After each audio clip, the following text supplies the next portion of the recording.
Hi, I'm Maggie and I'm an online student at NCSSM and I'm here with Dr. Bennett. And Dr. Bennett, would you mind introducing yourself and like what you do for your job? Yeah, so I'm Ashley Bennett, and I'm a what we call a postdoctoral scholar at Duke University. So being a postdoc means I got my PhD, but I'm still doing some more training because it takes a lot to learn how to do science. So that's what I'm in that final stage of my training before I get to run my own lab. Um, and my main area of research, so my PhD is in biophysics, and I study protein structures Nice. and currently trying to apply that to help with HIV vaccines. Great. So where did you, so like to become, let's say, a researcher, what does like a typical path in this career look like? So I don't know if I necessarily went a very typical path, although I don't think it's too atypical.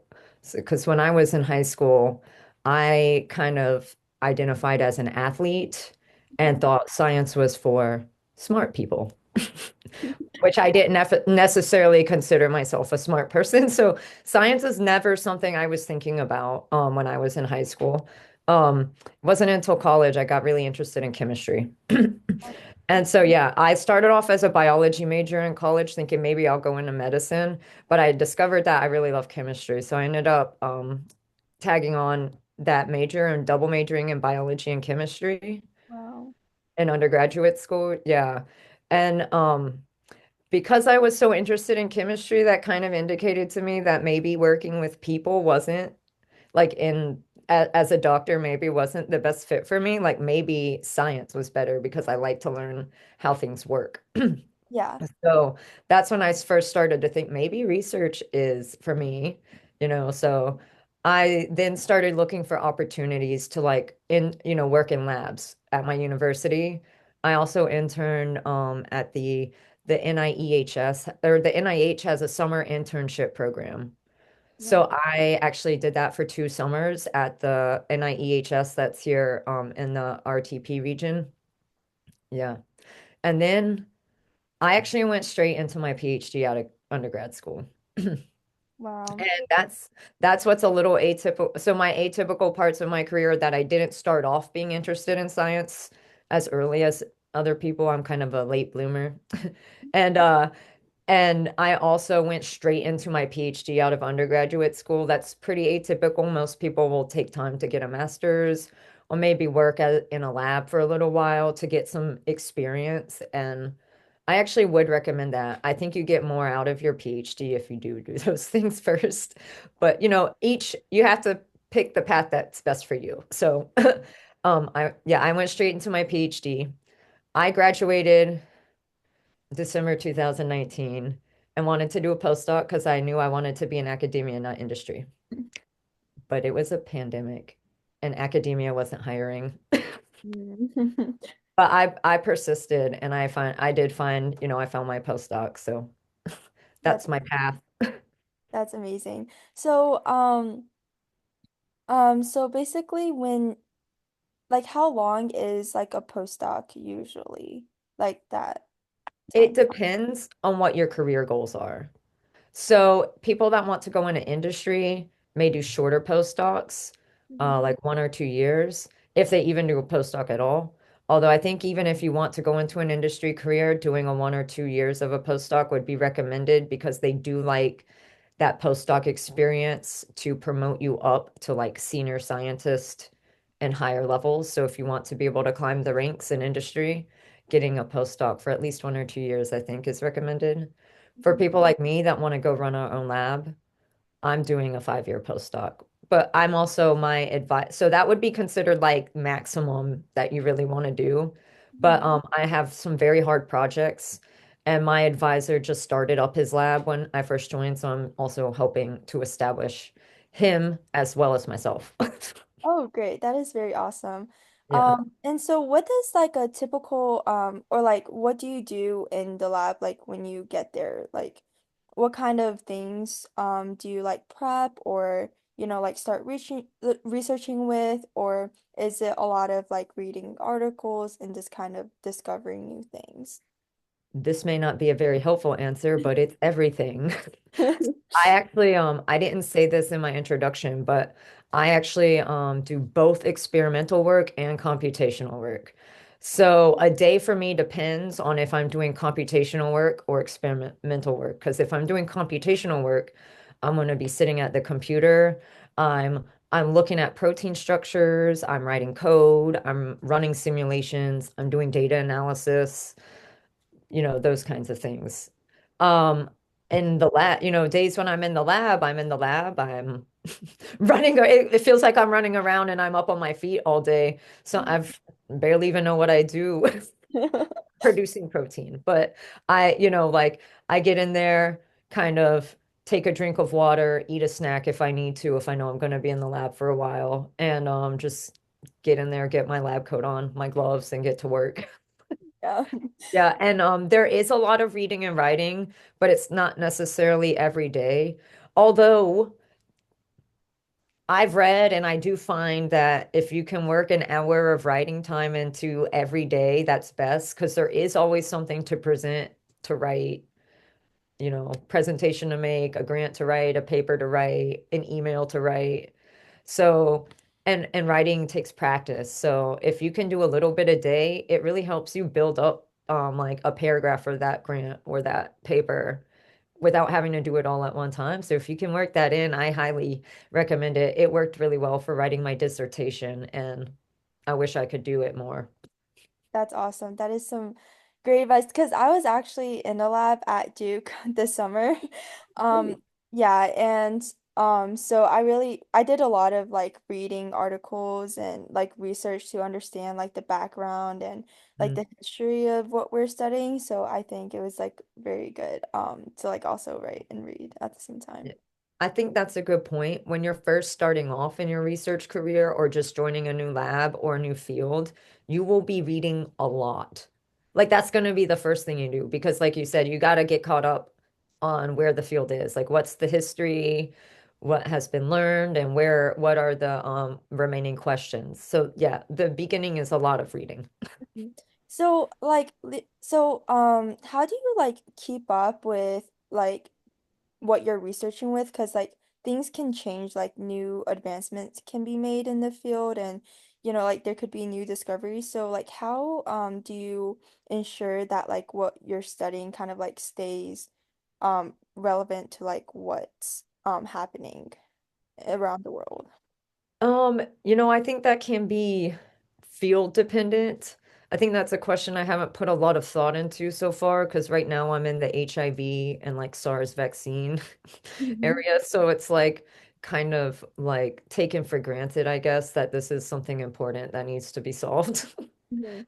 Um, yeah, and since nobody has made an HIV vaccine, there's not much advancement to keep up with in that domain of technology wise, right? Um, but like, I think it's funny when I was in graduate school, nobody was using GPUs to do computer simulations. And now everyone's using GPUs to do computer simulations. And of course, now machine learning has become a really, really big part of computational work. So it actually is really hard to keeping up with all the new tools that come out. And that is just really, you just have to, I don't know how many other people recommend this, but like be on the internet a lot and look for stuff, like find the right people to follow on social media so that you find their papers or see their announcements when these different technologies come out and you can play around with them, especially computer things. Don't be afraid to play around with like new computer technologies that come out that don't really like you're not like spending a lot of money or not wasting resources in the lab. But yeah, it is a challenge. Just all you can do is like try to find the information, read about it, play with it when you can. Yeah, definitely. So like what made you want to study like HIV and like SARS to begin with? Oh, yeah, that's a good question. So, actually, my PhD was in ion channels, which are completely different. So, like, my background is not in microbiology, it's not in viruses. It's, So that's another good lesson is that like you don't actually have to do research in what you get trained in necessarily. You can learn. Um, but so like I said, when I graduated from my PhD, academia was kind of in a hiring freeze because of the pandemic. And even people that had grants to hire a postdoc were not really able to do that without getting approval from their university administration. Um, so it was really hard, and it turns out that the only labs hiring were virus labs looking making vaccines. Imagine that, right? So I did and I was like cold emailing my CV to people like begging for jobs.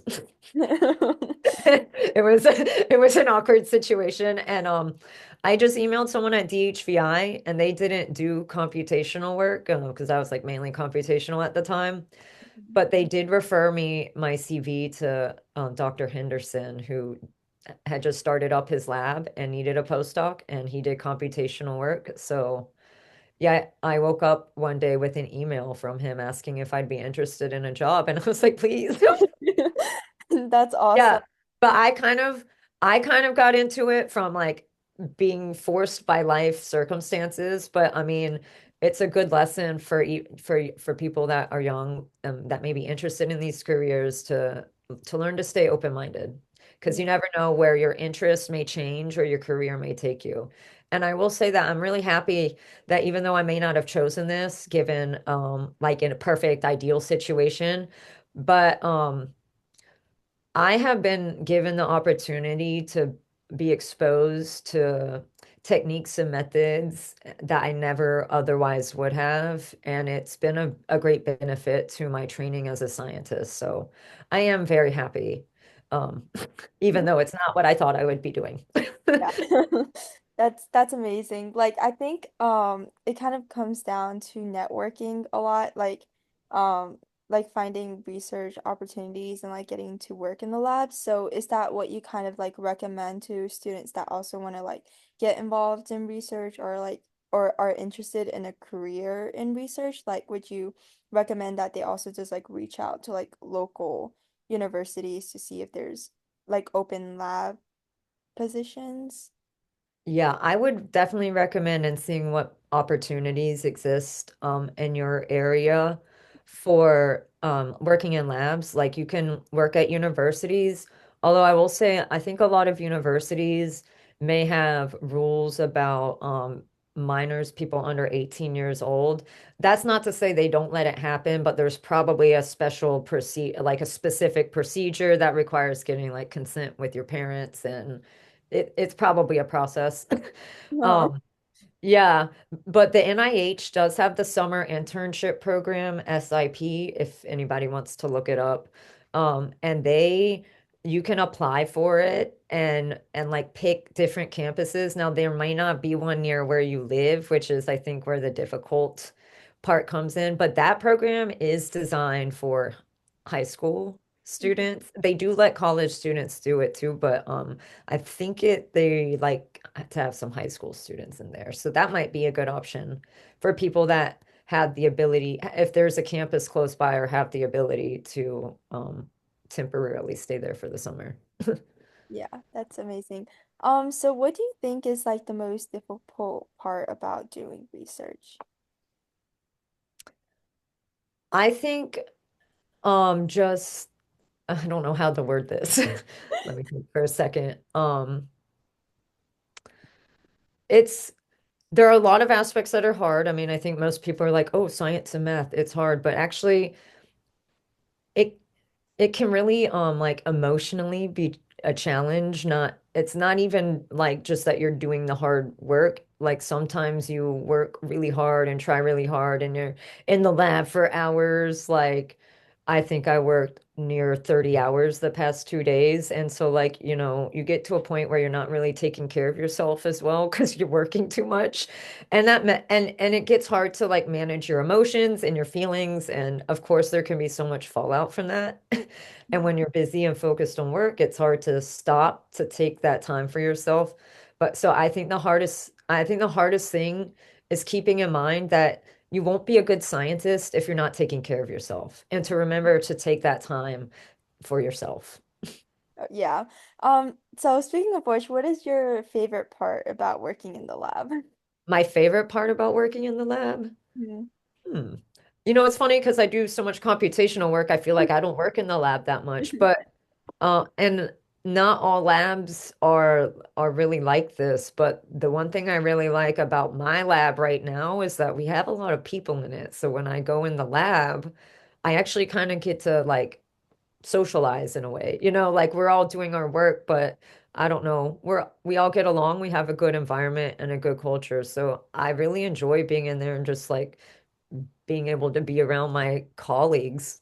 Yeah, that's awesome. Yeah, I love chatting with like everyone in the lab because you get to like share like information about like what you're researching, but also you can just like talk to them about like other things. Like, like some of them might be applying to like med school or, or they found like this really interesting fact about like what they're researching or like they got interesting results. So I think it's really nice to be able to network with everyone in the lab, but also like as a high schooler, I feel like it's just like very eye-opening because you just like are exposed to like so many professional like researchers and people that been like doing this for a really long time. So I just think it's like such an awesome experience.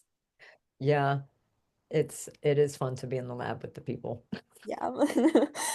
So what do you think are like the most valuable qualities like that like of a researcher? Like what do you think are the most important characteristics that you should have? Okay, so again, I got to think about how I'm going to word these things. Um, I think passion, I think being really passionate about it doesn't like I said how like you just have to be passionate about either the topic you're studying or science in general. Like I'm more of a generalist, like I just love science and want to know how things work. Or maybe you're like I'm just very passionate about, you know, climate change and helping the planet. So maybe you're not, maybe your passion is like the goal of helping the planet or whatever your passion, maybe it's like, the HIV vaccine, Mhm. whatever there, you just need to be passionate about your job in some domain. It doesn't necessarily mean like you have to be like, oh my God, I just love writing grants. I just wish I could never stop writing grants. Like you don't have to love writing grants. But but that's my point is a lot of people hate writing grants. So how do you get through doing a lot of what you hate? And the answer is passion for that project or that goal of the HIV vaccine, or just you just love that the challenge of science and trying to solve a problem. So I would say like the passion, being passionate is important. Critical thinking skills go a long way. And I don't know. Those are the main two things. Oh, my big one, self-confidence. Mm. Self-confidence is really important because, and I have had times where I wasn't self-confident, so I can speak from this as a personal experience, but it can really hold you back because you'll be afraid to try that experiment or like learn that new piece of equipment. Like some of when I first learned protein production, there's like tubes and things everywhere. And I'm like, oh my God, I can't do it. But like if you tell yourself that, it's gonna make it way harder. So you just have to be confident in yourself. You have to allow you have to allow room for yourself to make mistakes because you will when you're learning new things, and that's okay. So like confidence and not being too judgmental on yourself or the people that you have to help learn. Great. Yeah. And then like how what are some ways that you can like showcase your research like let the public know what new findings you found or like even like to learn about what you're studying? Yeah, so that's something I'm still trying to learn myself. I think social media is a way people like really are, that's I think the easiest way where you can make social media posts to announce your papers or, whatever project you're working on in the lab. I try to do that, but I feel like I'm not very good at social media posts. So I think that's a skill I need to work on to get better at. And since I do a lot of structural biology, I think there's a lot of potential there because I can make videos of my simulations and cool pictures of my proteins. Um, but I also need to learn a new kind of software, and I'm still in the process of learning how to do that. So that's something I'm still learning.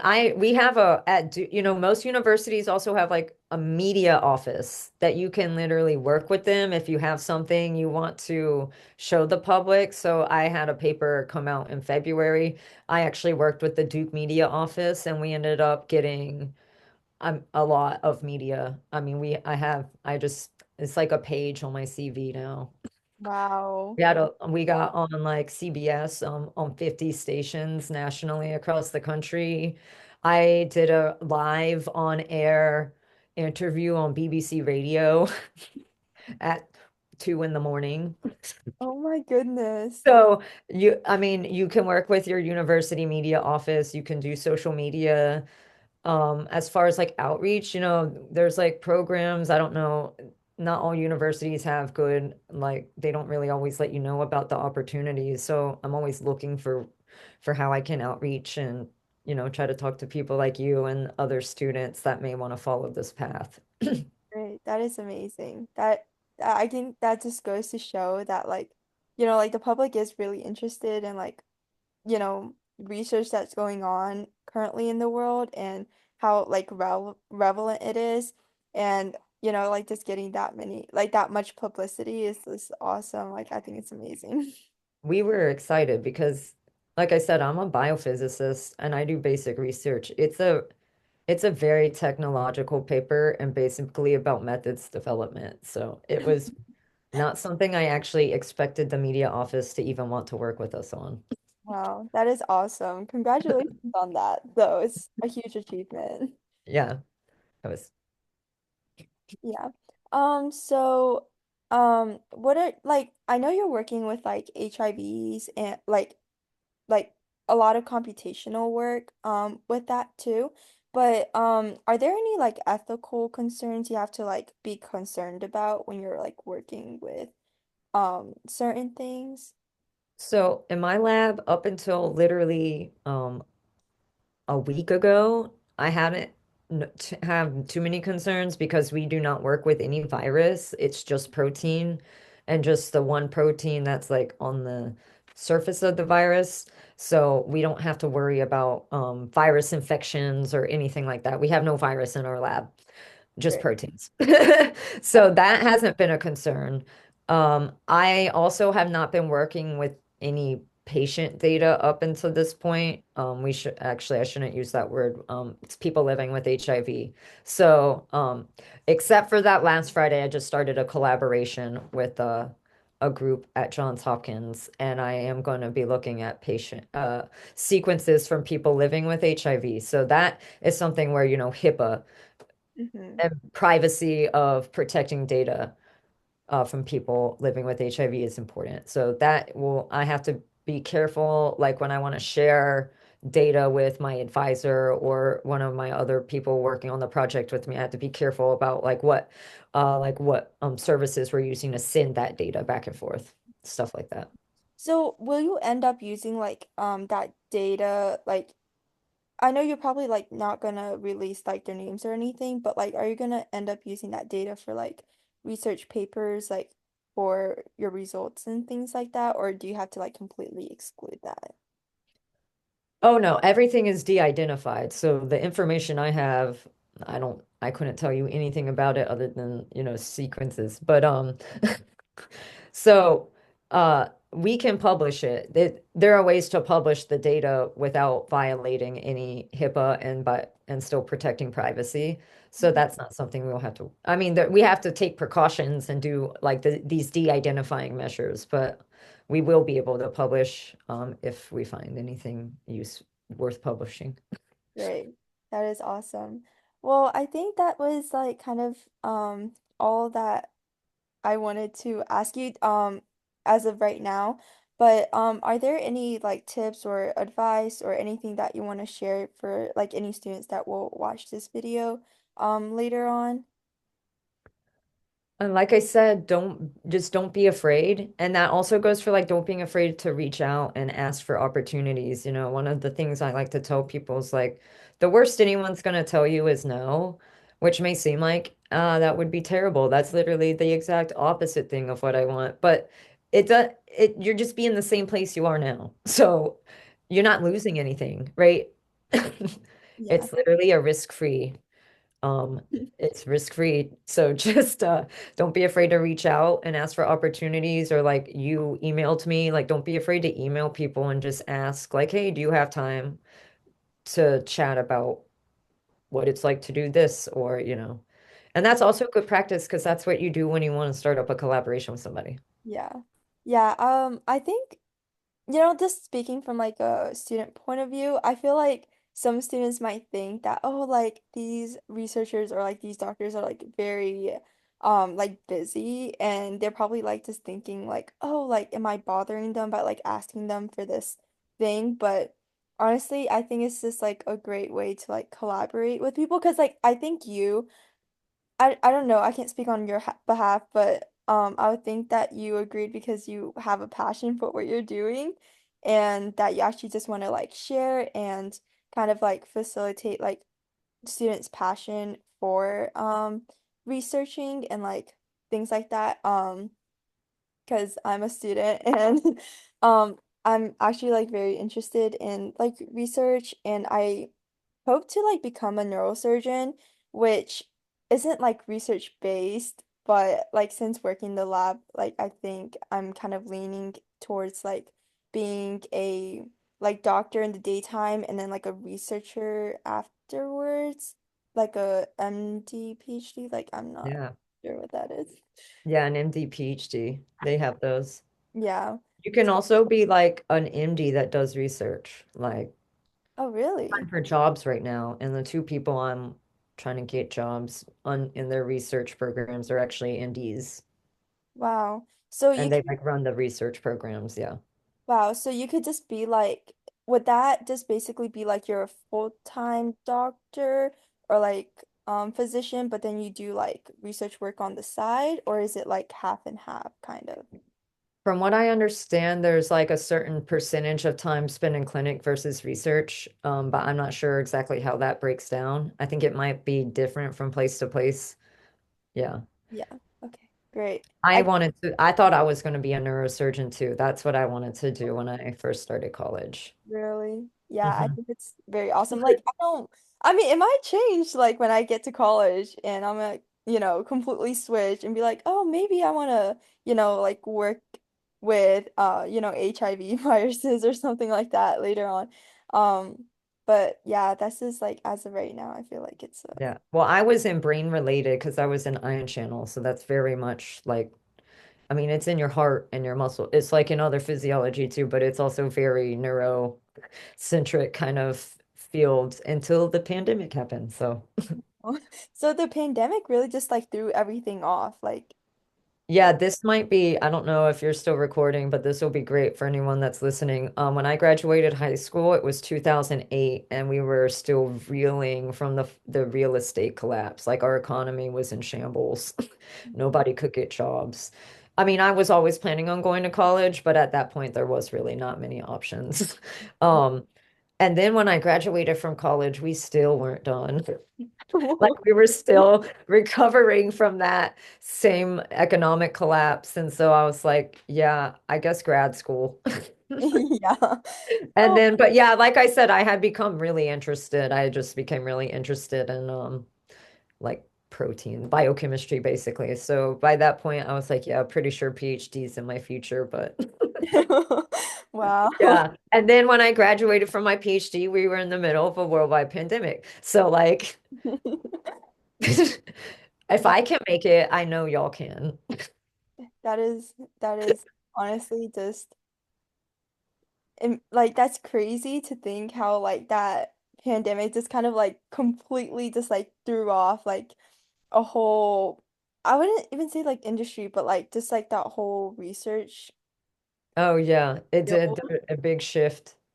Adaptability, that's another good trait. Adaptability. Be ready to, that goes with your being ready for new methods, keeping up with new technologies and where the fields are moving. Be ready to transfer to a new field if necessary. So Because I could have always gone into industry.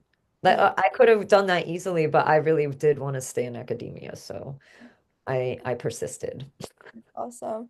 So like when you graduated like college, did you just like go straight to like finding a research um lab or like to work in, or did you? I I spent my senior year of college applying for grad school, or like the end of my junior year, first half of my last year of college, applying for grad school so Mhm. that I was already accepted into a program when I graduated. Wow. And then yeah, I basically spent the summer moving to Virginia and then I started. That's crazy. That is that is Yeah, crazy. that's why it sounds sometimes it's nice to take a break or like get some like we have lab techs that are in our lab that will go to grad school probably after working for a little bit and they'll I always say like that's a big advantage because you learn a lot of your lab skills which will keep you in the lab so many late hours and then if you already know them it's so much easier. So like once you like get like finish your postdoc and you have like your own lab, like being the PI of a lab, um will you end up like doing like, are you leaning towards like research in the same area kind of, or do you kind of want to like branch out and do something different? Um Kind of both. I'll probably branch out from HIV but probably still do viral proteins. Mhm. I am also interested in branching out to other proteins as well, but we'll see if those opportunities. I think I have to start near where my training is Mhm. and expand out from there as I gain more experience. But so kind of both. That's amazing. I have like this one method that I'm kind of like the world expert in. I'm the only person that can do it right now on large, complicated proteins. Wow. So I want to take advantage. I want to leverage that and apply it to as many as I can.